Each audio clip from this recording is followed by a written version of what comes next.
آج کی گفتگو کا عنوان ہے 16واں پارہ سورہ کہف، آیت نمبر 83 سے لے کے مکمل رکوع تک، یعنی یہ پارے کا تو دوسرا رکوع شروع ہو رہا ہے اور سورت کا 11واں رکوع شروع ہو رہا ہے۔ آپ کو یاد ہوگا کہ یہودیوں نے قریش کو سکھلایا، 3 سوال کرنے کے لیے اکسایا، جس میں سے ایک سوال تھا روح سے متعلق، جس کا جواب اجمالاً دیا گیا سورہ بنی اسرائیل میں، اور دوسرا سوال تھا اصحاب کہف سے متعلق جو تفصیل سے آ چکا ہے، تیسرا سوال تھا ذی القرنین سے متعلق جس کا جواب یہاں اس رکوع میں دیا گیا ہے۔ ذی القرنین نام کے کئی بادشاہ گزرے ہیں، مورخین کو شبہ ہوا ہے کہ وہ کون سا ذی القرنین ہے جس کا واقعہ قرآن میں درج ہے۔ نام کا اشتراک معاملے کو مشتبہ کر دیتا ہے کہ اس سے مراد وہ ذی القرنین ہے یا دوسرا کوئی۔ دنیا میں کل ایسے 4 بادشاہ گزرے ہیں جنہوں نے پوری دنیا پر حکومت کی ہے، جس میں سے 2 مسلمان ہیں اور 2 کافر ہیں۔ مسلمان جنہوں نے بحیثیت بادشاہ کے ساری زمین پر حکومت کی ہے وہ حضرت سلیمان علیہ السلام ہیں، اور نمبر 2 پہ ذی القرنین ہے جن کا ذکر آ جائے گا۔ اور 2 کافر بادشاہ جن کی حکومت دنیا پر تھی، ایک بخت نصر ہے اور ایک نمرود ہے۔ نمرود بھی کافر جس کا ذکر پیچھے آ چکا ہے 3 پارے میں، ابراہیم علیہ السلام کے زمانے میں، اور دوسرا بخت نصر ہے جس کا تذکرہ ہم نے کیا ہے بنی اسرائیل کے شروع میں، جنہوں نے سلیمان کا بنایا ہوا بیت المقدس کو لوٹا تاراج کیا اور لاکھوں بنی اسرائیل کو اس نے قتل کیا اور قید کیا، جس کا ذکر پچھلی آیات میں آ چکا ہے سورہ بنی اسرائیل کے حوالے سے۔ اب یہاں آج کی گفتگو میں ذی القرنین کا تذکرہ چل رہا ہے۔ قرآن کریم نے جتنی چیزیں ضروری ہیں واقعے کو ظاہر کرنے کے لیے اسی کو ظاہر فرمایا، اور جو چیزیں لغو اور زائد اور غیر ضروری ہیں ان کو چھوڑ دیا۔ جس کو اللہ نے چھوڑ دیا ہے ہمیں بھی چھوڑ دینا چاہیے، اس کی تحقیق میں وقت ضائع نہیں کرنا چاہیے۔ البتہ جن کو تحقیق کا ذوق ہے، جو تاریخ پر نگاہ رکھنا چاہتے ہیں، ان کے لیے اس آیت کی تفصیل میں بہت سے مورخین ملتے ہیں، خاص طور سے تاریخ ارض القرآن، ان کو آپ کثرت سے پڑھ سکتے ہیں۔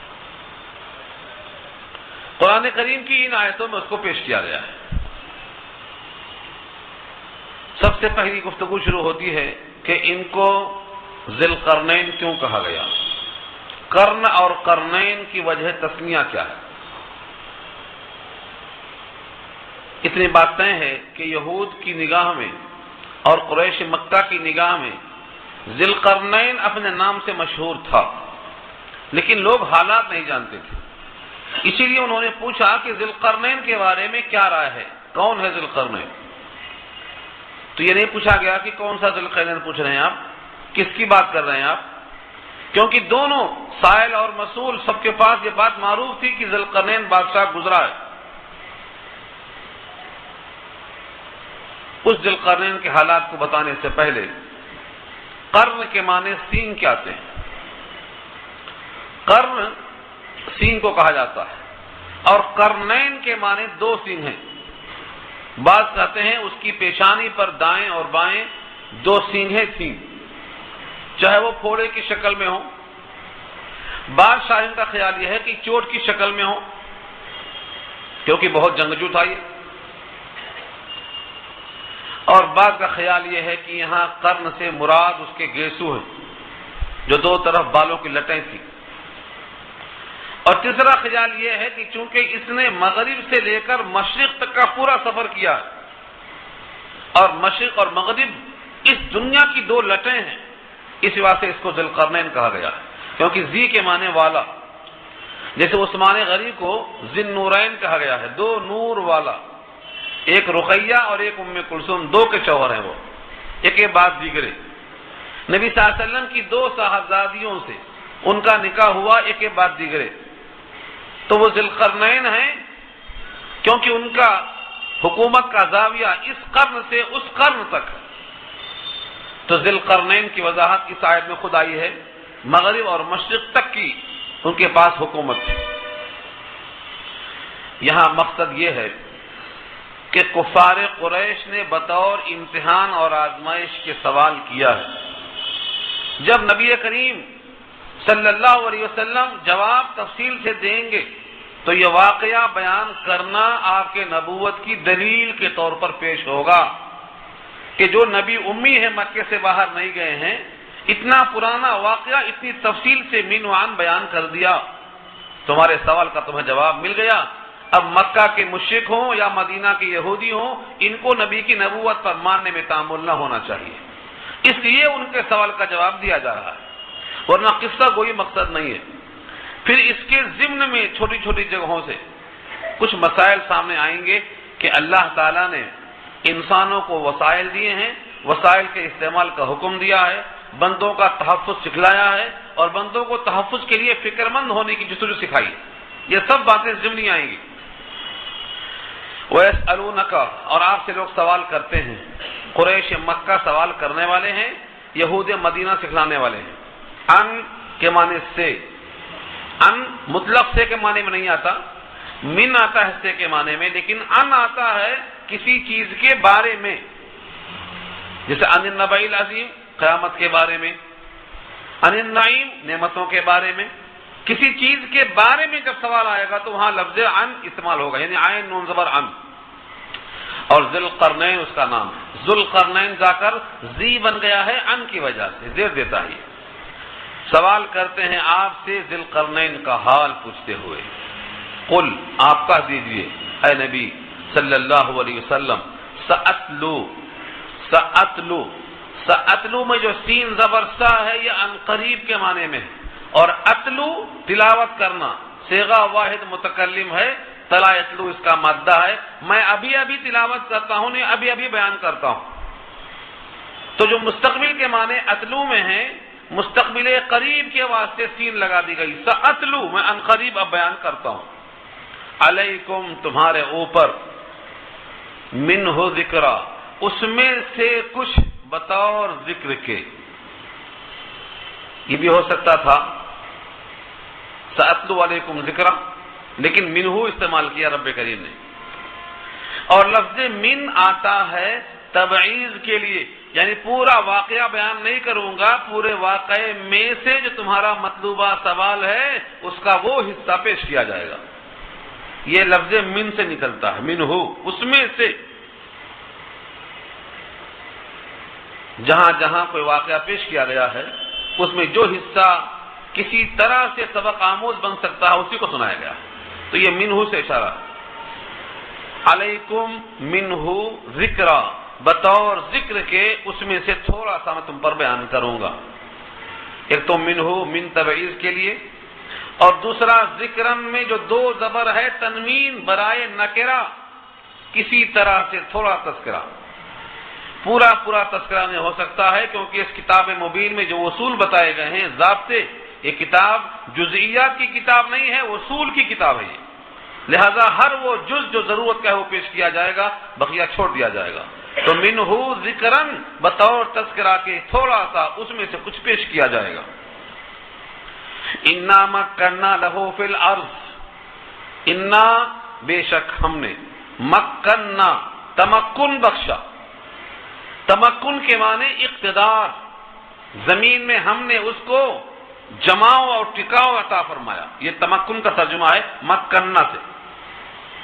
قرآن کریم میں جہاں جہاں کسی بادشاہ کی بادشاہت کا تذکرہ ہے، اللہ تعالیٰ نے وہاں تمکن کا تذکرہ کیا، تمکن، جیسے یوسف علیہ السلام کو ملک مصر کا جب بادشاہ بنایا تو سورہ یوسف پارہ 13 میں یہی لفظ استعمال ہوا ہے، مکننا لیوسف، کذالک مکننا لیوسف، اس طرح ہم نے یوسف کو مصر کا اقتدار بخشا۔ تو تمکن کے معنی اقتدار اور بادشاہت کا عطا فرمانا۔ انا مکننا لہو، بے شک ہم نے اس کو تمکن بخشا، حکومت دیا، لہو ان کے لیے، کہاں دیا؟ فی الارض، زمین میں۔ الارض میں جو الف لام لگا ہے، یہ الف لام استغراق کا ہے، جس کو ہم کہتے ہیں آل، تمام زمین۔ اسی سے نکلا ہے کہ وہ پوری زمین کے بادشاہ تھے، پوری زمین پر حاکم تھے، ورنہ بجائے فی الارض کے کوئی مخصوص شہر ہوتا، کوئی مخصوص خطہ ہوتا، مخصوص مقام ہوتا۔ جہاں جہاں تمکن فی الارض آیا ہے، اشارہ یہ ہے کہ ان کی حکومت عالمگیر ہے۔ انا مکننا لہو فی الارض، ہم نے تمکن بخشا ان کو زمین پر، ان حکومت دی۔ وآتیناہ من کل شیء سببا، اور دیا ہم نے ان کو من کل شیء، ہر چیز میں سے، سبباً بطور سبب کے۔ سبب ہمارے اردو میں بھی استعمال ہے، سبب کے معنی وجہ کے بھی آتے ہیں۔ کیا سبب ہوا آپ کے یہاں آنے کا؟ آپ یہاں کیوں آئے؟ تو سبب کے معنی وجہ کے بھی آتے، ریزن کے بھی آتے، لیکن یہاں جو سبب مراد ہے وہ سبب ہے اسباب کے درجے میں، یعنی دنیا کو فتح کرنے کے لیے جن آلات کی ضرورت تھی ہم نے سب دے رکھا تھا، سبباً اسباب کے درجے میں۔ ان کو آلے جہاد چاہیے، گھوڑے چاہیے، لشکر چاہیے، فوج چاہیے، شوکت چاہیے، سب دے رکھا تھا ہم نے، کوئی کمی نہیں تھی۔ اس سے معلوم یہ ہوا کہ دنیا کی کوئی چیز، بلکہ ہر چیز اگر اپنے پاس ہے اور صحیح نیت میں صحیح استعمال ہے تو یہ قابل فخر ہے، قابل ملامت نہیں ہے۔ اللہ نے دے رکھا ہے، جس طرح اللہ تعالیٰ نے اس عطا پر بطور فخر کے تذکرہ فرمایا ہے، حضرت سلیمان کا، حضرت داؤد کا، سب دے رکھا ہے ہم نے ان کو۔ اگر دنیا ہے اللہ کی خاطر ہے تو یہ معیوب نہیں ہے، اگر دارت برائے اس دارت، دنیا ہے اس کے واسطے، اس کے بندوں کے واسطے ہے، اس کی زمین پر اس کا قانون نافذ کرنے کے واسطے ہے، تو یہ معیوب نہیں۔ دنیا خراب کب ہوتی؟ جب ہم دنیا کے بندے بن جائیں، اللہ کو چھوڑ دیں۔ جب تک بندہ عبداللہ ہے دنیا مضر نہیں ہو سکتی، اور جب یہ عبداللہ کے بجائے عبد الدنیا، عبد الدینار ہو گیا اور عبد النفس ہو گیا، تب جا کے دنیا اس کے واسطے مضر ہوتی ہے۔ تو فرمایا وَآتَيْنَاهُ مِن كُلِّ شَيْءٍ سَبَبًا، ہم نے ہر چیز، کافی سامان دیا تھا ہم نے، سبباً بطور سبب کے۔ دنیا دار الاسباب ہے اور اللہ کی ذات مسبب الاسباب ہے، اپنے بندے کو جتنا سبب چاہا دے دیتا۔ یہی سبب دیا تھا سلیمان کو بھی۔ سلیمان کے پاس بھی بلقیس سے تحفہ بھیجا اپنی بات منوانے کے لیے۔ انہوں نے کہا تھا اللہ کا دیا بہت ہے، تمہارے پاس سے جو آیا ہے تحفہ تمہیں کو مبارک ہو، ہم کو حاجت نہیں۔ بس وہی انداز یہاں بھی ہے کہ اللہ کا دیا بہت ہے۔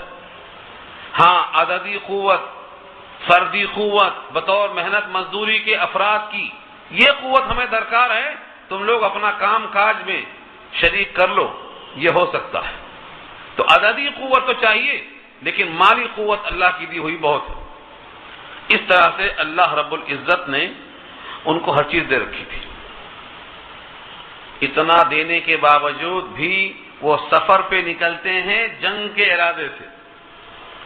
اس کو دفاعی جنگ نہیں کہا جا سکتا، یہ اقدامی جنگ ہے، کیونکہ بعض لوگوں نے کتابیں لکھی ہیں کہ اسلام کی سب جنگیں دفاعی ہیں، اقدامی نہیں ہیں۔ میں اس کے واسطے یہ عرض کرنا چاہتا ہوں کہ یہ بھی تو بادشاہ ہیں اور ان کو اللہ نے اپنا بندہ کہا ہے، اور ان کے نبی ہونے کا بھی قول پیش کیا ہے، آگے دلائل آ رہے ہیں۔ اور انہوں نے سارے اسباب ہونے کے باوجود جنگ کا ارادہ کرتے ہوئے سفر کیا ہے مشرق و مغرب کا۔ یہ کون سی جنگ ہے؟ یہ دفاعی ہے کہ اقدامی ہے؟ بلکہ اسلام کی ساری جنگوں میں سے غزوہ خندق تک دفاعی جنگیں ہیں، اور غزوہ خندق کے بعد اسلام کی ہر جنگ اقدامی ہے۔ ایک قادیانی کی کتاب آئی تھی مذہب کے نام پر خون، جنہوں نے الجہاد فی الاسلام کا رد کیا تھا۔ اس میں لکھا ہے کہ اسلام کی ہر جنگیں دفاعی ہیں. اس کی یہاں سے تردید ہوتی ہے کہ غزوہ خندق میں حضور پاک کا ارشاد ہے کہ اب تک یہ لوگ ہم پر حملہ کرتے رہے اور ہم دفاع کرتے رہے، لیکن آج کے بعد ان پر حملہ ہم کریں گے. یہ بخاری کی روایت موجود ہے، اور یہاں پر اشارہ اسی کی طرف جا رہا ہے کہ اللہ نے ان کو بہت فتوحات کے سامان دے رکھے تھے، اور وہ ارادہ کرتے ہیں بارادہ فتوحات ملک عرب اور ملک مغرب کی طرف چلتے ہیں. وہ کیا کیا؟ فَأَتْبَعَ سَبَبًا، سبب کو انہوں نے اختیار کیا، تابع کیا، سبب پر چڑھے، یہ مطلب ہے. یعنی گھوڑے کو، گھوڑ سواروں کو، اونٹ کو، تلواروں کو، ہتھیاروں کو، زرہوں کو، ان تمام کو تابع کیا، مطلب اختیار کیا. فَأَتْبَعَ سَبَبًا، اللہ کی طرف سے کوئی کمی نہیں تھی. اللہ کی خاطر اگر کوئی سفر کرتا ہے اور اقدامی جہاد کرتا ہے تو یہ اللہ کی زمین ہے، اللہ کا ہی حق ہے. لوگ جہاد کو سن کر تڑپ جاتے ہیں، حقیقت یہ ہے یہ زمین کا خالق اللہ ہے. اس زمین کا خالق چاہتا یہ ہے کہ اس زمین پر اس کا قانون چلے، جس طرح ہر ملک والا چاہتا ہے کہ میرے ملک میں میرا قانون چلے، ایسے اللہ زمین و آسمان کے مالک ہیں، وہ چاہتے ہیں کہ اس کے درمیان میرا حکم چلے. اور اللہ کے حکم کو چلانے کے لیے اپنے بندوں کو مقرر کیا ہے. وہ بندے اللہ کا حکم چلانے کے لیے جو کام کرتے ہیں اسی کا نام جہاد ہے. اگر کوئی رکاوٹ بنتا ہے تو گویا وہ اللہ کے قانون کو نافذ کرنے میں اللہ کی زمین پر رکاوٹ ہوتا ہے، اور وہ ہے باغی اللہ کی نگاہ میں. فَأَتْبَعَ سَبَبًا، جتنے سبب تھے ان کو اختیار کرتے ہوئے ذی القرنین نے کیا کیا؟ سفر کیا. حَتَّى إِذَا بَلَغَ مَغْرِبَ الشَّمْسِ، یہاں تک کہ جب سفر کرتے کرتے پہنچے مغرب الشمس کے معنی سورج کے غروب ہونے کی جگہ. مغرب اس کا مادہ ہے غربا، غین رے بے، غروب آفتاب اردو میں استعمال ہے. مغرب جہاں سورج غروب ہوتا ہے. سفر کرتے کرتے مغرب کی طرف پہنچے، سمت مغرب میں اس جگہ تک پہنچ گئے جہاں سورج غروب ہوتا ہے. ایک تشبیہ ہے، یہ تشبیہ. آپ کسی ریگستان میں کھڑے ہو کر سورج کو دیکھیں ڈوبتا ہوا تو آپ کو لگا، ایسا محسوس ہوتا ہے کہ سورج اسی ریگستان میں ڈوب رہا، کیونکہ انسانی فطرت ہے، اس کی نگاہ کی ایک حد مقرر کیا ہے اللہ نے، اس حد کے آگے نہیں دیکھ سکتا. تو بظاہر ایسا محسوس ہوا کہ سورج کے غروب ہونے کے مقام تک پہنچ گئے، انتہا تو کوئی نہیں پہنچ سکتا. یہاں تک کہ جب پہنچے ہیں مغرب الشمس یعنی غروب آفتاب کے موقع پر، وجدہا تغرب، دیکھا کہ سورج غروب ہو رہا ہے، فی عین، عین کے معنی چشمہ، پانی، حمیئتن، ایسا چشمہ ہے جو بالکل گندلا ہے، کالا چشمہ ہے، سیاہ رنگ ہے. حمیئتن کوئلہ، اصل میں جو لفظ حمیئتن ہے یہ کوئلہ کے معنی میں آتا ہے، سیاہ، لیکن چونکہ یہاں صفت بنتا ہے عینن کی، چشمہ سیاہ یعنی کالا چشمہ. مراد کون سا؟ پانی. جب پانی بہت گہرا ہوتا ہے تو سیاہی مائل ہو جاتا ہے. فرمایا کہ یہ کالا بالکل سیاہ رنگ کے پانی میں سورج کو ڈوبتا ہوا دیکھا. بظاہر جہاں ڈوبتا ہے وہاں ڈوبتا ہے، لیکن اگر اس کے بعد کوئی آبادی نہیں ہے تو لگتا ہے دیکھنے والے کو کہ اسی کیچڑ میں اسی پانی میں ڈوب رہا ہے. وَوَجَدَ عِندَهَا قَوْمًا، اور پایا اس سورج کے غروب ہونے کے موقع پر ایک قوم کو وہاں پایا. ظاہر یہ ہے کہ آبادی کا تذکرہ ہے، آبادی وہاں موجود تھی. اس آبادی کے بارے میں اللہ نے بطور الہام کے حضرت ذی القرنین کو حکم بھیجا. یہ وہ جگہ ہے جہاں بحث ہوئی ہے کہ اگر وہ نبی ہیں تو اللہ کا حکم نبی کی طرح آیا، اور اگر وہ نبی نہیں ہے تو بطور الہام کے آیا. اور الہام کے طور پر آنا نبی ہونے کے واسطے لازم نہیں ہے. پیچھے آپ پڑھ چکے ہیں اور آئندہ سورہ قصص میں بحث آ رہی ہے. اللہ نے حضرت موسیٰ کی ماں کو وحی بھیجا، اوحینا الی ام موسیٰ، کہ فرعون کے قاتل تیرے بچے کو قتل کر رہے ہیں، تو اس خطرے سے بچنے کے لیے بچے کو صندوق میں ڈال کے دریا کے حوالے کر دے. یہ حکم اللہ کا موسیٰ کی ماں کو کیسے آیا؟ بطور وحی کے آیا. لیکن امت کا متفقہ فیصلہ ہے کہ حضرت موسیٰ کی ماں نبی نہیں ہے، نبوت عورت کو نہیں ملی، کسی بھی عورت کو نبوت نہیں دی گئی، نبوت صرف مردوں کو دی گئی، نہ فرشتوں کو دی گئی، نہ جناتوں کو دی گئی، نہ عورتوں کو دی گئی، صرف اور صرف مردوں کو دی گئی۔ اس لیے اس الہام سے نبی ہونا لازم تو نہیں آتا، لیکن امکان بہرحال ہے، امکان بہرحال ہے۔ چنانچہ بہت مفسرین کی رائے یہ ہے کہ اگر وہ نبی تھے تو براہ راست اللہ کا حکم آیا، یا پھر ان کے درمیان کوئی اور نبی تھے ان کے توسط سے حکم آیا، یا بطور الہام کے حضرت موسیٰ کی ماں کی طرح الہام آیا۔ تینوں شکلیں۔ قلنا، ہم نے کہا، اس قلنا سے اللہ فاعل ہے، ہم نے کہا، اللہ نے کہا۔ ظاہر یہ ہے کہ جب اللہ کہیں گے براہ راست تو جس کو اللہ مخاطب کریں اگر بطور نبی کے ہیں تو نبی ہو گئے وہ، اور بطور الہام کے حکم ہے تو موسیٰ کے ماں کی طرح ہو گیا یا شہد کے مکھی کی طرح ہو گیا۔ لیکن بہرحال اللہ نے حضرت ذی القرنین کو مخاطب بنایا، قلنا کہہ کر، ہم نے کہا، یا ذی القرنین، اے ذی القرنین۔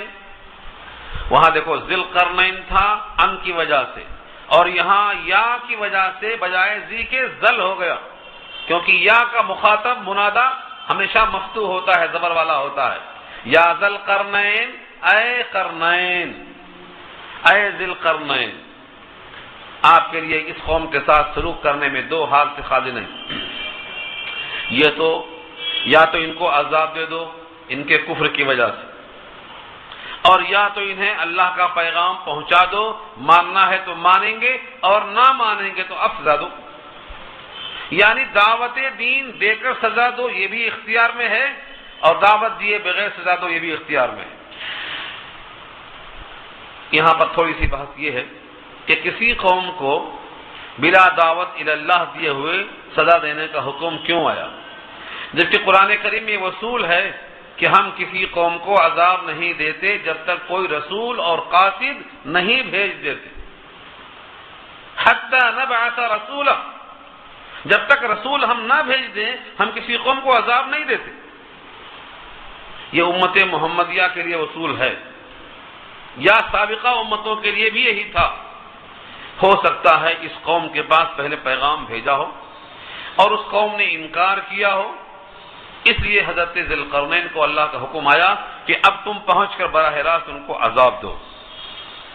یا ذی القرنین اما ان تعذب، یا تو آپ ان کو عذاب دے دیں، وَإِمَّا أَن تَتَّخِذَ فِيهِمْ حُسْنًا، یا تو ان کو عذاب دے دیں، سزا دے دیں، اور یا تو آپ بنائیں ان میں حسن کا یعنی نرمی کا معاملہ کریں، پہلے ان کے ساتھ دعوت اللہ نرمی کے ساتھ پیش کریں، اسلام کی خوبیاں بیان کریں، توحید کو پیش کریں، زمین اور آسمان کے مالک کا تعارف کرائیں، اگر وہ مانتے ہیں تو فبیہا، ورنہ اب جو چاہیں کریں۔ دونوں صورتحال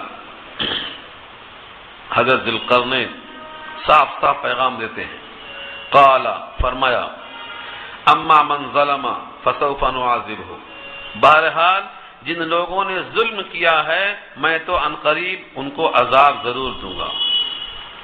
صیغہ جمع متکلم استعمال کیا، نعذب، ہم عذاب دیں گے اس کو عنقریب، اور ظلمہ سے مراد ظلم ہے یعنی ظالم۔ ظالم پر بحث پیش آ چکی ہے۔ ظالم ایک تو ہوتا ہے جو اپنے اوپر ظلم کرتا ہے یعنی شرک کرتا ہے اور اپنے کو جہنم میں لے جاتا ہے تو ظالم لنفسہ ہی ہے، اور ایک وہ ظالم ہے جو دوسروں پر ظلم کرتا ہے تو دوسروں پر ظلم کرنے کی پاداش میں جہنم میں جاتا ہے۔ یہاں اگر وہ ظالم فی نفسہ ہی ہے، خود پر ظلم کرنے والا تو مشرک ہے، تو اس مشرک کو دنیا ہی میں سزا دینے کا فیصلہ فرمایا۔ ثم يرد الى ربه، پھر لوٹائے جائیں گے وہ اپنے رب حقیقی کی طرف، فيعذبه، پھر وہ اللہ ان کو عذاب دے گا، عذابا نکرا، ایسا عذاب جو بڑا سخت ہوگا، نکرن کے معنی بڑا سخت عذاب۔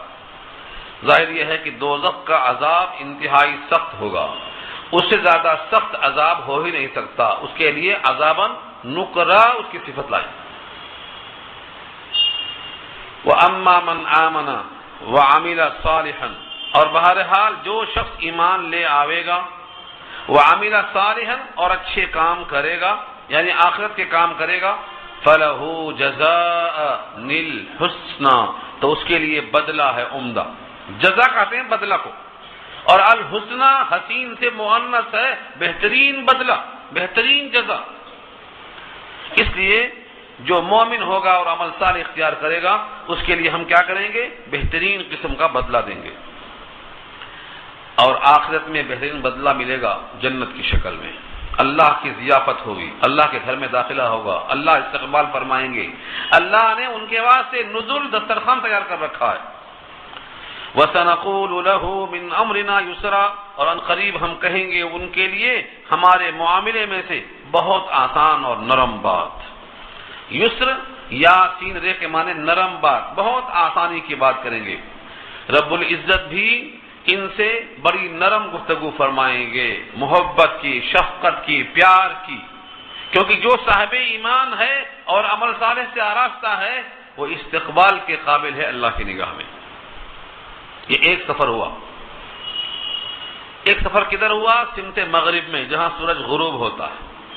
اب پھر انہوں نے استقبال میں، پھر اللہ کی راہ میں پھر چلے، ثم اتبع سببا، پھر اختیار کیا سبب کو، پھر راستے پہ نکلے اللہ کے، حتی اذا بلغ مطلع الشمس، یہاں تک کہ جب پہنچے مطلع الشمس مانے سورج کے طلوع ہونے کی جگہ۔ مطلع اردو میں استعمال ہے، شاعر بھی مطلع استعمال کرتا ہے، مطلع میں شاعر اپنے نام کو ظاہر کرتا ہے، پوری بات کو واضح کرتا ہے۔ مطلع کہتے ہیں طلوع ہونے کی جگہ جہاں سے کوئی چیز ظاہر ہوتی ہو، تو مطلع الشمس سورج کے طلوع ہونے کی جگہ، طلوع شمس نکلا یہیں سے، یعنی مشرق میں چلے گئے، شمال مشرق میں سفر کرتے کرتے، وجدہا، اس سورج کے پاس پایا جہاں وہ طلوع ہو رہا تھا، تطلع علی قوم لم نجعل لهم من دونها سترا، وہ سورج طلوع ہو رہا تھا ایسی قوم کے پاس کہ نہیں بنایا ہم نے ان کے لیے اس کے درمیان کوئی آڑ، کوئی جگہ نہیں رکھی، یعنی آفتاب کے اوپر کوئی آڑ نہیں رکھی، براہ راست سورج کی شعاعیں ان پر پڑتی رہیں اور بہت قریب ان کے اوپر محسوس ہو رہا تھا۔ اللہ رب العزت نے وہاں کا سفر کروایا، وہاں تک پہنچے۔ کذالک کا مطلب یوں ہی، یہ قصہ اسی طرح ہے کہ سفر کرتے رہے، سفر کرتے رہے اور وہاں تک پہنچے۔ وقد احطنا بما لدیہ خبرا، یہ درمیان کا ٹکڑا کفار قریش کے لیے ہے۔ دیکھا تم نے ہم کیسا احاطہ کر رہے ہیں پوری بات کو، نام بتا رہے ہیں، سفر بتا رہے ہیں، سمت بتا رہے ہیں، قوم بتا رہے ہیں، حالات بتا رہے ہیں، ان کے قوم پر کیا انجام گزرا بتا رہے ہیں، دیکھو کیسا ہم نے احاطہ کیا۔ وقذالک، اسی طرح سے وقد احطنا، احاطہ کر لیا ہم نے، بما لدیہ، جو اس کے پاس ہے، خبرن، اخبار، خبریں، ذل القرنین کے پاس جو کچھ سامان وغیرہ تھا ہم اس کی پوری تفصیل تم کو سنا چکے ہیں۔ ثم اتبع سببا، پھر اس نے اختیار کیا سبب کو اور پھر سفر کیا، حتی اذا بلغ بین السدین، یہاں تک کہ جب پہنچا دو سدوں کے درمیان۔ سد یہ لفظ قابل تحقیق ہے، سد بین السدین، دو سد کے درمیان، سد کہتے ہیں رکاوٹ کو، لفظی معنی ہے سد سدو کے معنی رکاوٹ، اور بین السدین کے معنی دو پہاڑ کے درمیان جو جگہ ہوتی ہے جس کو درہ کہا جاتا ہے، جہاں سے لوگ کثرت سے آتے اور جاتے ہیں، وہاں اگر دیوار کھڑی کر دی جائے تو وہ دیوار ان کے آنے جانے میں سد یعنی رکاوٹ بن جاتی ہے، اسی سے بنا ہے سد سکندری۔ یہاں تک کہ جب پہنچا ہے دو پہاڑوں کے درمیان، وجدا من دونہما قوما، پایا ہے ان دونوں سے قریب تر ایک قوم کو۔ اس قوم کا تعارف کرتے بتایا، لا یکادون یفقہون قولا، نہیں قریب تھا کہ وہ لوگ سمجھتے بات کو، ان کی بات سمجھنے کے قریب نہیں۔ آدمی کی زبان جب الگ ہوتی ہے تب بھی اشاروں سے، کنایوں سے کوئی بات سمجھ جاتا ہے، لیکن ایسی اجڑ اگر ہے، بے تہذیب ہے، غیر مہذب ہے، تو وہ کوئی بات نہ سننا چاہتی ہے، نہ سمجھنا چاہتی ہے، نہ سمجھنے کے قریب ہوتی ہے۔ انتہائی غیر مہذب قوم کی طرف اشارہ فرمایا، لا یکادون یفقہون، سمجھنے کے قریب تک نہیں پہنچے وہ لوگ۔ بات کا سمجھنا تو بہت دور کی بات ہے، بات سمجھنے کے قریب تک نہیں پہنچے، بالکل اجڑ قوم ہے۔ یہ دونوں پہاڑوں کے درمیان جو سد ہے، جہاں سے آنا جانا ان کا جاری تھا، اسی کے پاس وہ قوم جو آباد تھی وہ پریشان تھی۔ جب اس نے بادشاہ کو دیکھا اور بادشاہ کے پاس پہنچ کر التجا کی، سب نے مل کر کے ذی القرنین کو مخاطب کیا، قالوا یا ذی القرنین، پوری قوم نے کہا اے ذی القرنین، انا بے شک یاجوج و ماجوج، یاجوج ماجوج، یہ دو لفظ ہے، یاد رکھنا، بحث ہوگی اس پر۔ یاجوج اور ماجوج یہ دونوں لفظ ایک قوم پر اطلاق ہوتا ہے، ایک قوم کا نام ہے۔ یہ اس قوم نے ہمیں تنگ کر رکھا ہے۔ اس دونوں پہاڑ کے درمیان جو سد ہے، جہاں سے ان کو آنے کا راستہ ہے، یہ آتے ہیں فساد کر کے چلے جاتے ہیں، قتل کرتے ہیں، لوٹ مار گھسوٹ، دنیا میں جو کچھ خرابی ہو سکتی ہے ان سے ہو رہی ہے۔ ان یاجوج و ماجوج، بے شک یاجوج اور ماجوج جو اس گھاٹی کے اس طرف رہتے ہیں، مفسدون فی الارض، زمین میں فساد کرنے والے ہیں، فساد فی الارض کا سبب بنے ہیں۔ فہل نجعل لک خرجا، فہل تو کیا ہم بنائیں آپ کے لیے کوئی ٹیکس، کوئی خراج، کوئی جزیہ؟ فہل نجعل لک، آپ کے لیے ہم کیا مقرر کر دیں کچھ خرجن، خراج، ٹیکس، یعنی ہم پوری قوم سے جمع کریں کچھ چندہ؟ کیا کام ہے، کس کام کے لیے؟ الا، اس بنیاد پر ان تجعل بیننا و بینہم سدا، کہ آپ بنائیں ہمارے اور اس قوم کے درمیان میں ایک سد سکندری، ایسی دیوار بنا دیں کہ ان کے شر سے ہم محفوظ ہو جائیں۔ اس لیے ہم چاہتے ہیں کہ کوئی خرچ، کوئی ٹیکس، کوئی چندہ جمع کریں اور آپ کو پیش کریں، اور آپ اس کے ذریعے سے یہ کام کر دیں کہ وہاں پاس قوت ہے، ہتھیار ہے، اسباب ہیں۔ انہوں نے پیشکش کر دیے۔ قال ما مکنی فیہ ربی خیر، فرمایا انہوں نے جو کچھ مجھے تمکن دیا ہے میرے رب نے اس زمین میں، وہ بہت بہتر ہے تمہاری عطاؤں سے، تم کیا دیں گے جمع کر کے؟ قال، فرمایا ما مکنی فیہ ربی، یہاں ما موصولہ ہے، نفیہ نہیں ہے، ما بمانا الذی، جو تمکن مجھے دیا ہے اس زمین میں، ربی میرے رب نے، فیہ اس کائنات میں، خیر وہ بہت بہتر ہے، لہذا تمہارے چندہ کی ضرورت تو نہیں ہے۔ البتہ فاعینونی، اعانت سے ہے یہ، فاعینونی، اعینونی اعانت سے ہے، تعاون کرنا۔ کیسا تعاون چاہتے ہیں؟ بقوہ، مزدوری، ہمارے پاس مزدوروں کی قلت ہے، کام آپ کریں گے، محنتانہ ہم خود دیں گے، اس کو کہتے ہیں عددی قوت، اس کی ہمیں ضرورت ہے، تم اس کا تعاون کرو، اعانت کرو میری قوت کے ذریعے سے۔ اجعل بینکم و بینہم ردما، اجعل پہ جزم لگا ہے، اجعلو نہیں ہے، اجعل، کیونکہ یہ جواب ہے، جواب امر ہے، یہ اعینونی کا یہ جواب امر ہے، اس واسطے یہ جزم ہے۔ اجعل بینکم، بنا دوں گا میں تمہارے لیے، تمہارے درمیان اور ان کے درمیان میں، ردمن ایک ایسی دیوار جس کو وہ پار نہیں کر سکیں گے، بینہم ردما۔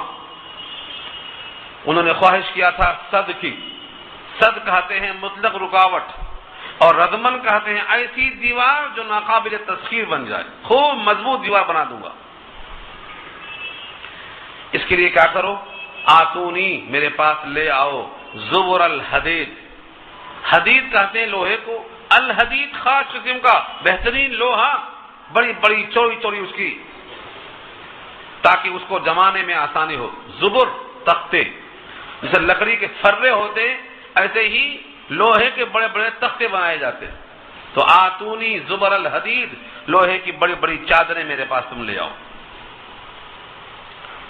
لانے کے بعد ظاہر ہے کہ قوم نے لایا ہوگا، جمع کیا ہوگا، اکٹھا کیا ہوگا، یہاں تک کہ حتیٰ اس کی لمٹ ہے، حتیٰ اذا ساوا، یہاں تک کہ جب برابر ہو گئی بین الصدفین، دونوں پہاڑوں کے درمیان کی جو جگہیں خالی تھی درے کی، اس کے مساوی ہو گئی.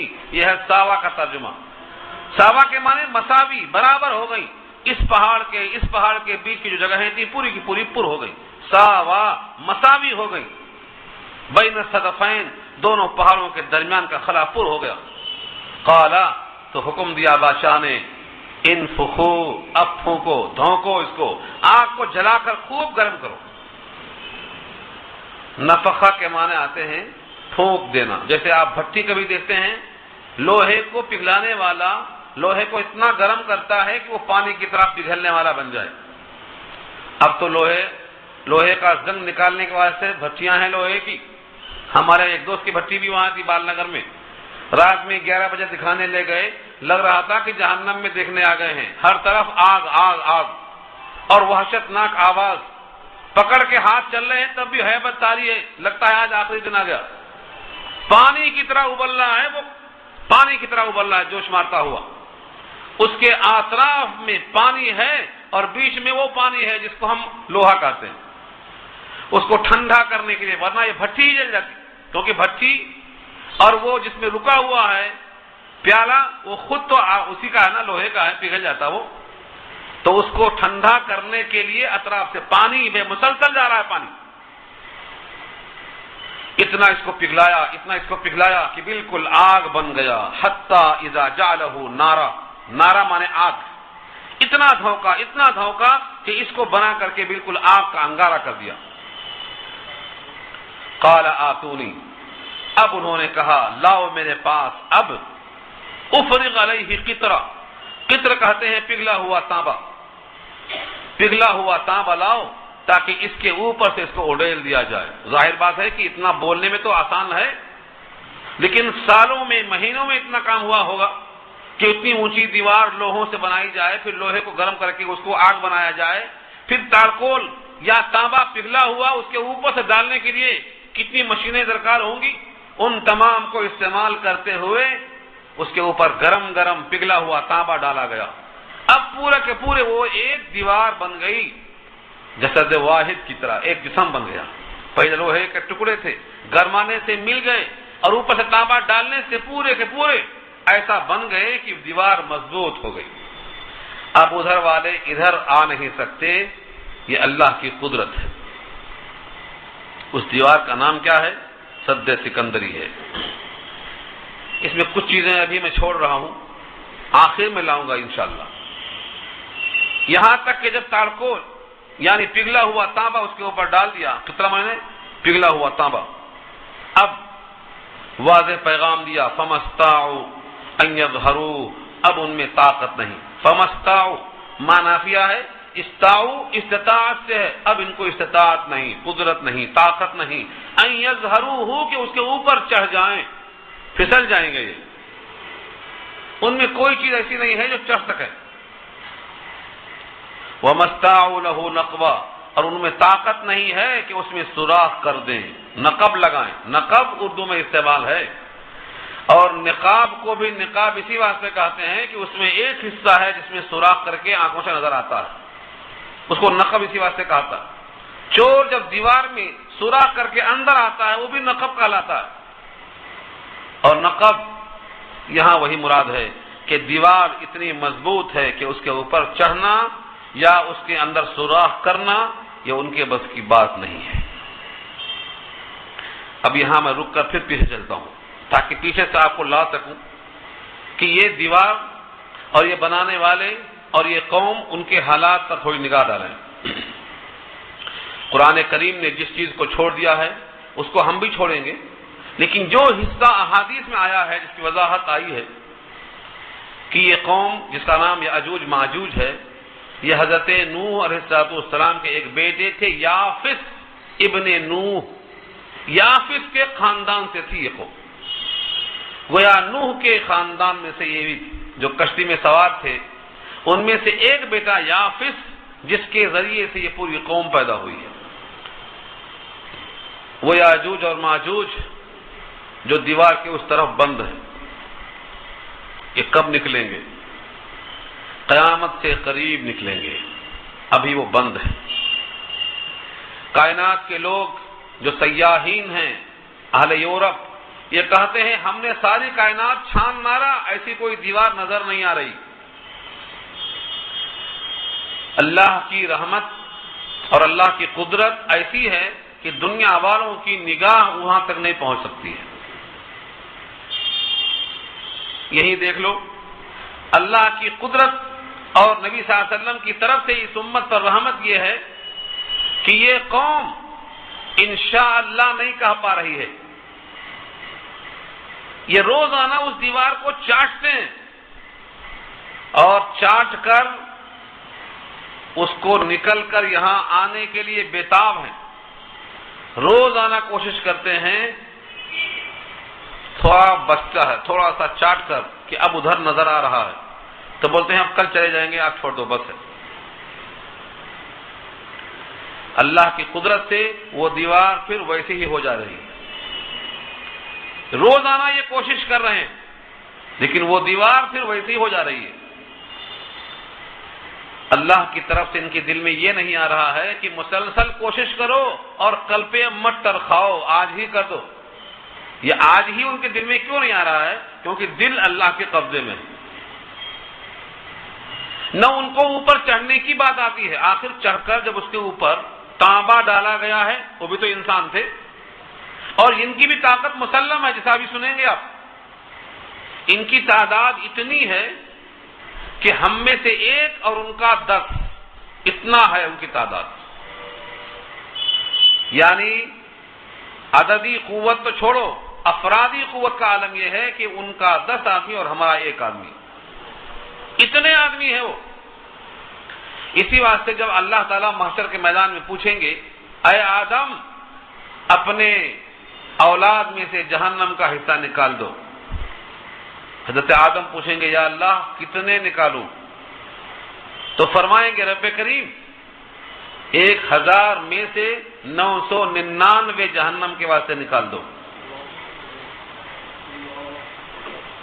حضرت آدم یہ سنیں گے، وہ تو محشر کے میدان میں ہوگا سوال جواب، لیکن جب سید الانبیاء سنا رہے تھے تو صحابہ پریشان ہو کر پوچھتے ہیں کہ اللہ کے نبی 999 جہنم میں جائیں گے اور 1 جائے گا جنت میں، تو ہم میں سے کون ہوگا؟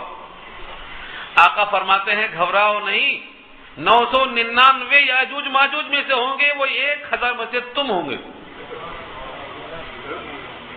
یہ روایت بخاری کے اندر موجود ہے۔ اس سے معلوم ہوا کہ ان کی تعداد کتنی ہے۔ 1000 میں سے 999 وہ جہنم میں جائیں گے اور 1 شخص جائے گا جنت میں 1000 میں سے۔ سورہ مزمل کی جو آیت ہے یوم یجعل الولدان شیبا، وہ دن بچوں کو بوڑھا بنا دے گا، یہی قول سن کر بچے بوڑھے ہو جائیں گے۔ ان کی تعداد کا یہ عالم ہے۔ ان کے فساد کا تذکرہ یہاں خود ہو چکا ہے کہ وہ فسادی ہیں، لہذا ان کے شر سے بچنے کے لیے ان کو بند کیا۔ یہ کب تک بند رہیں گے؟ قرب قیامت تک بند رہیں گے، قرب قیامت تک بند رہیں گے۔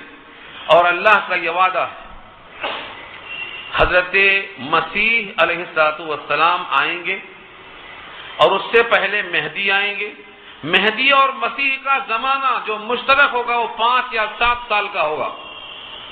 حضرت مہدی بھی زمین میں 40 سال رہیں گے، حضرت عیسیٰ بھی زمین میں 40 سال رہیں گے، لیکن 5 سال جو بیچ کا زمانہ دونوں کا مشترک ہوگا، پہلے مہدی کا ظہور ہوگا پھر عیسیٰ کا نزول ہوگا، اور یہ دونوں دجال کو قتل کریں گے۔ دجال کے قتل کے بعد یہ دیوار میں سوراخ ہوگا، اب یاجوج ماجوج باہر آئیں گے۔ یاجوج ماجوج جب باہر آئیں گے ان کی داستان بہت طویل ہے، بہت طویل ہے۔ لکھا ہے کہ اتنی کثرت سے نکلیں گے، ان کی کثرت کا یہ عالم ہوگا کہ ساری کائنات میں یہی نظر آئیں گے۔ وَهُمْ مِنْ كُلِّ حَدَبٍ يَنْسِلُونَ کہا قرآن نے۔ سورہ مومنون کے الفاظ ہیں کہ جب یہ نکلیں گے اتنی تیزی کے ساتھ پھیلیں گے کائنات میں، معلوم ہوگا کہ یہ ہر جگہ سے پھسل پھسل کے آ رہے ہیں۔ مِنْ كُلِّ حَدَبٍ يَنْسِلُونَ، ہر طرف یہی رہیں گے، پورا پانی چاٹ جائیں گے، کھانے کی چیزیں کم ہو جائیں گی، اتنی قلت ہو جائے گی کہ زمین کے اندر سب کے سب پریشان ہوں گے ان کے فتنوں سے، شرانگیزیوں سے، کھا جانے سے، پی جانے سے۔ حضرت عیسیٰ علیہ السلام اپنے دوستوں کے ساتھ کوہ طور کی پہاڑی پر محفوظ مقام پر چلے جائیں گے۔ مسلمان اپنے اپنے قلعوں میں جہاں موقع ہوگا محفوظ جگہوں کو تلاش کر لیں گے۔ اس کے بعد لوگ تنگ ہو کر حضرت عیسیٰ سے دعا کی درخواست کریں گے۔ جب وہ دعا کریں گے تو اللہ رب العزت ایک ایسی ہوا چلائیں گے کہ یہ پورے کے پورے مر جائیں گے، پورے کے پورے ختم ہو جائیں گے، اور ان کے ختم ہونے کے بعد زمین میں ایک بارش مقام نہیں ملے گا جہاں پر لاش نہ پڑی ہو۔ پہلے ان کے جینے سے آفت تھی، اب ان کے مرنے سے آفت شروع ہوگی۔ زمین پر ہر جگہ تعفن، ہر جگہ لاش۔ پھر یہ لوگ اللہ کے نبی سے دعا کروائیں گے، حضرت عیسیٰ دعا فرمائیں گے۔ اللہ رب العزت کچھ ایسی قوم کو کھڑا کریں گے جو گدھوں کی طرح ہوں گی، بڑے بڑے جانوروں کی طرح ہوں گی۔ لکھا ہے کہ وہ سب ان لاشوں کو اٹھا کر کے دریا میں ڈال دیں گے۔ پھر ایسی زوردار بارش ہوگی کہ ساری زمین پاک اور صاف ہو کے بالکل مصفا ہو جائے گی۔ پھر 40 سال کا زمانہ بڑا امن و سکون کا ہوگا، بڑی راحت کا ہوگا۔ ایک ایک انار اتنا بڑا ہوگا کہ پوری قوم کو کافی ہوگا۔ اس کے چھلکے سے لوگ شاخیں اور چھتریوں کا کام استعمال کریں گے۔ اتنا زیادہ دودھ ہوگا کہ ایک ایک اونٹنی پورے قبیلے کے واسطے کافی ہو جائے گی۔ کھائیں گے، پیئیں گے، سرور کے ساتھ رہیں گے۔ 40 سال کا زمانہ گزرے گا، اور اس کے بعد اللہ تعالیٰ ایک ایسی ہوا چلائیں گے، بہترین ہوا کہ جو مومنین تک پہنچے گی اور ان کی روح قبض ہو جائے گی۔ اس روح زمین پر کوئی نیک صالح بندہ نہیں بچے گا، سب اسی سے اللہ کے پاس منتقل ہو جائیں گے۔ زمین پر صرف شریر بچیں گے، بدماش بچیں گے، لچے بچیں گے، زانی اور قاتل بچیں گے، اور قیامت انہی پر آئے گی۔ یہ جو میں خلاصہ پیش کرتا ہوں یہ 10 صفحوں کا خلاصہ ہے، چند لمحوں میں لا رہا ہوں میں آپ کے سامنے تاکہ کم سے کم وقت میں خلاصہ پیش کر سکوں۔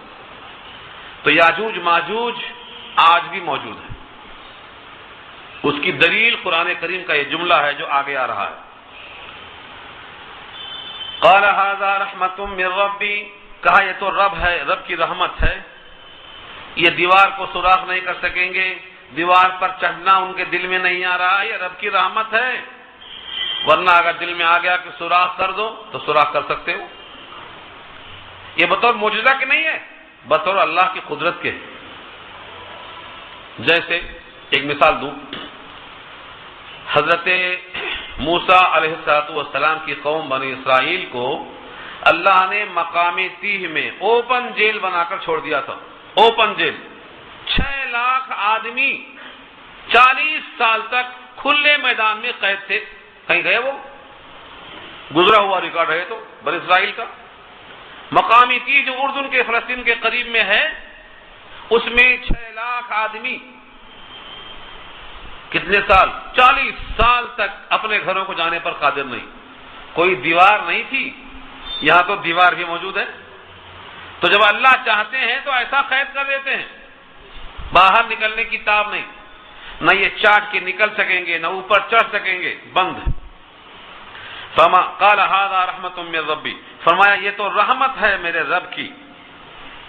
فاذا جاء وعد ربی، جب آئے گا وعدہ میرے رب کا۔ ہاں، وعدہ کب آئے گا؟ 2 قسم کا جملہ یہاں پر نقل کیا ہے۔ ایک تو اس سے مراد وعدے سے قیامت کا وعدہ ہے، وہ تو ہر کائنات کی چیز ٹوٹ پھٹ جائے گی۔ دوسرا احتمال یہ ہے جب وعدہ رب کا آئے گا، یعنی ان کے نکلنے کا زمانہ آ جائے گا۔ دونوں احتمال ہیں۔ یہ لازم نہیں آتا ہے کہ وہ قیامت کا سور پھونکا جائے گا تبھی نکلیں گے، ہو سکتا ہے یہ وعدہ نکلنے کا اور پہلے کا ہو، وہ اللہ کو معلوم ہے۔ فَإِذَا جَاءَ وَعْدُ رَبِّي، جب آئے گا وعدہ میرے رب کا، جعلہ دکا، تو اللہ بنا دیں گے اس دیوار کو فنا۔ دکا یا دکو کے معنی آتے ہیں کوٹ کے چورا چورا کر دینا۔ سد سکندری جو ناقابل تسخیر ہے چورا چورا ہو جائے گی۔ وَكَانَ وَعْدُ رَبِّي حَقًّا، اور ہے وعدہ میرے رب کا سچا۔ حق کا معنی سچا، میرے رب کا وعدہ ہے یہ سچا ہے، اس کو ڈھا کر زمین کے برابر کر دیا جائے گا، سب کے سب نکل پڑیں گے، منتشر ہو جائیں گے۔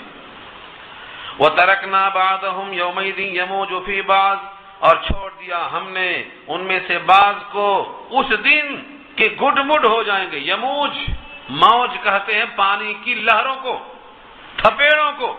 پانی کی لہریں آپس میں کیسا اٹھتی ہیں، گرتی ہیں، چڑھتی ہیں، ایسے ہیں یموج، وہ موجیں ماریں گے۔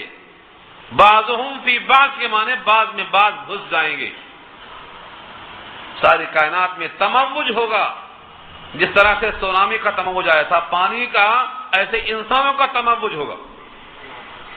ریل پیل ہوگی، کوئی چیز محفوظ نہیں ہوگی۔ وَنُفِخَ فِي الصُّورِ، اور سور پھونکا جائے گا۔ اس جملے سے معلوم ہوتا ہے کہ سور کا پھونکا جانا اور ان کا آپس میں گڈ مڈ ہونا یہ قریب تر ہے۔ یہ سے معلوم ہوتا ہے کہ دونوں کا تذکرہ ایک آیت میں کیا رب کریم نے، اور لفظ واو سے جمع فرمایا۔ پہلے قومیں باہم گڈ مڈ ہو جائیں گی اور سور پھونکا جائے گا۔ فَجَمَعْنَاهُمْ جَمْعًا، تو جمع کر دیا ہم نے ان تمام کو اکٹھا، سب کو ہم نے جمع کر دیا، سارے عالم کے لوگ جمع ہو جائیں گے۔ یاجوج ماجوج ان کی قوت اور ان کی کثرت اتنی زیادہ کہ وہ ساری کائنات میں پھیل جائیں گے، سب کو ہم نے اکٹھا کر دیا۔ آج بھی وہ دیوار موجود ہے یا نہیں ہے؟ قرآن کا اشارہ ہے کہ موجود ہے۔ اہل یورپ کا اشارہ ہے، زمین میں تلاش کرنے کے باوجود ہمیں نہیں ملی۔ نہ ملنا نہ ہونے کی دلیل نہیں بنتا، نہ ملنا نہ ہونے کی دلیل نہیں ہے، کیونکہ آج بھی تمہارا اعتراف ہے ساری کائنات پھرنے کے باوجود کتنے صحرا، کتنے جنگل، کتنے ایسے مقامات ہیں، کتنی ایسی کھوہ اور غار ہیں، تمہاری وہاں تک رسائی نہیں ہے۔ اور یہ بھی ممکن ہے کہ وہ دیوار سے آنا ممکن نہ ہو، لیکن دیوار کے پیچھے سے، ندی نالوں سے، کسی اور ذریعوں سے اگر کچھ نکل کے باہر آ سکیں تو کوئی تعجب نہیں ہے۔ اسی بات سے بعض لوگوں نے اس کا مصداق تاتاریوں کو بتایا تھا۔ تاتاریوں نے اسلام کی اینٹ سے اینٹ بجا دیا، اسلامی تمام عمارتوں کو، اسلامی علامتوں کو، اسلامی خلافتوں کو برباد کر دیا۔ پھر اللہ نے ان تاتاریوں کو ایمان عطا فرمایا، سب کے سب مومن بن گئے، سب کے سب پاسباں بن گئے۔ اقبال نے اسی کو کہا تھا، ہے عیاں یورش تاتار کے افسانے سے، پاسباں مل گئے کعبے کو صنم خانے سے۔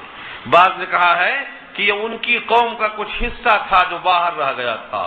ان تاتاریوں کا تعلق مغول سے ہے، منگول سے ہے۔ بعض لوگوں نے کہا یہ ان کا ایک حصہ ہے، بعض کہتے ہیں اس سے مراد چائنیز اور رشیا کے لوگ ہیں، بعض اس سے کہتے ہیں کہ وہ دیوار ایسی جگہ پر ہے جہاں انسان کی طاقت ابھی نہیں پہنچی ہے اور وہ لوگ اس کے اندر ابھی بھی غیر مہذب انداز سے زندگی گزار رہے ہیں۔ اتنی بات طے ہے کہ وہ نوح کی اولاد میں ہیں، انسانوں میں سے ہیں، لیکن غیر شائستہ ہے۔ شائستگی، تہذیب انسانوں میں آہستہ آہستہ آئی ہے۔ آج جتنے لوگ ہیں، تاریخ پڑھو، پہلے انسان کپڑا نہیں پہنتا تھا، ننگے رہتا تھا، ٹاٹ نہیں تھا اس کے پاس، پتے لگاتا تھا، کھانے کو پتے میں کھاتا تھا، ناخون کاٹنا نہیں معلوم تھا، بال کے کاٹے بغیر رہتا تھا۔ اس کے پاس آہستہ آہستہ تمدن آیا۔ خود ہندوستان کی تاریخ پڑھ کر دیکھو، لوگ ابھی زمانے قریب تک پتوں میں کھاتے رہے اور کپڑوں کے بجائے ٹاٹ میں پھرتے رہے، اور رکابی اور بہترین کھانا ان کو پتہ نہیں تھا کیا ہوتا ہے۔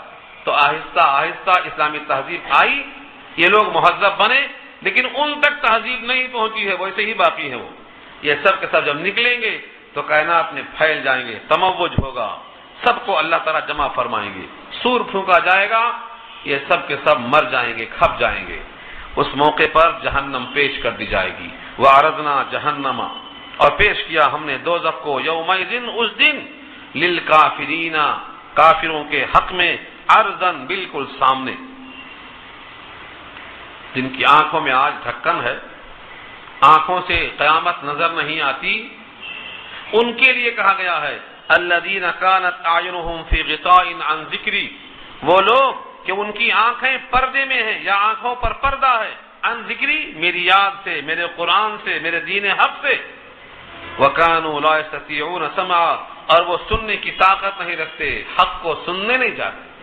ایسے تمام لوگوں کی آنکھوں کا ڈھکن کھل جائے گا، پردہ اٹھ جائے گا، فَسَوْفَ تَرَىٰ اِذَا انكَشَفَ الْغُبَارُ، جب غبار چھٹ جائے گا تو تم دیکھ لو گے، تمہارے سامنے نظر آئے گا۔ کیا نظر آئے گا تمہارے سامنے؟ اَفَرَسٌ تَحْتَ رِجْلِكَ أَمْ حِمَارٌ، کہ تمہارے پاؤں کے نیچے گدھا ہے یا گھوڑا ہے، تم کس پر سوار سے اندازہ ہو جائے گا، آنکھوں سے غفلت دور ہو جائے گی۔ ساری کائنات کو یہ معلوم ہو جائے گا کہ رب کریم نے ایک دن جزا کا مقرر کیا ہے، تو آنکھوں سے پردہ ہٹ جائے گا، دین حق نظر آئے گا، جو آج حق سمجھنا نہیں چاہتے ہیں وہ سب دیکھ لیں گے، جہنم بالکل سامنے آ جائے گی۔ اب اس موقع پر جتنے لوگ کافر دنیا میں ہیں، اللہ کے غیر کی بندگی میں ہیں، وہ سمجھتے رہے کہ ہم بڑے کامیاب ہیں، لیکن ناکامی کا اظہار اس دن کھلم کھلا ہو جائے گا، اور بطور ضیافت کے دسترخوان ان کے حق میں جہنم کا چنا جائے گا۔ یہ ایک رکوع آخری انشاءاللہ باقی ہے، اس پر بحث انشاءاللہ آئندہ